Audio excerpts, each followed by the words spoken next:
We've been featuring the candidates for Hilton Head Mayor this month, and we'll talk with David Bennett in a moment. But another contested race on the island is the District 8 County Council seat, the race between incumbent Rick Caporale and write-in candidate Lynn King of Bluffton.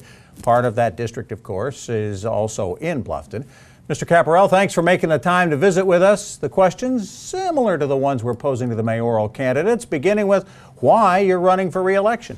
I think the main reason is I want to finish some of the projects that I took the lead on, such as the expansion of the Hilton Head Airport, getting our runway out to 5,000 feet, and certainly the project with the animal shelter. We've got a new animal shelter coming along, and we've made great strides over the last 4 years to save animals. We were euthanizing 75 to 80% of them 5 years ago.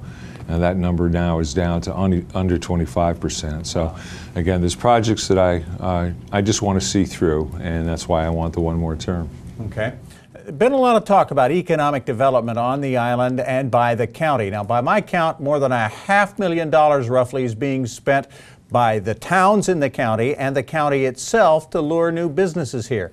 County Commission just voted to continue to fund the county's efforts to the tune of about $195,000. Your thoughts on the spending and the coordination of the efforts and whether we're getting our money's worth? I think it's no secret that I think that the effort's been a failure, and primarily I pointed the Low Country Economic Alliance as being the chief reason for the failure. Actually, the number you quoted is kind of low. Since I've been on council, we've probably devoted somewhere between $2.5 and $3 million to economic development, and it really hasn't produced anything. So what I've wanted to do, and again what I took the lead on, was getting my council members to attend a meeting of the Southern Carolina Regional Development Alliance in Denmark that took place a few weeks ago. And that's the organization I think we ought to belong to, because a partnership with Jasper County is the single most important thing we can do to promote our economic development. That hasn't happened. We had a relationship with them, but the LEA let it deteriorate to the point where there was a total divorce. So I want to get back to that, and I do want to, everybody says they're about regionalism, but nobody really does anything to make that happen. So. Seems to be a lot of territorial, almost kind of infighting between the groups that are trying, in essence, to do the same thing, but they're just competing to do it. Yeah, I think you're probably onto something. I think what the way I perceive it is not so much as infighting, but I think everyone believes that he has the right answer. And there's no sharing of information, there's no sharing of effort, and there certainly hasn't been much sharing of resources, and that's why the numbers are what they are that you quoted. What should be the county's priorities the next couple of years?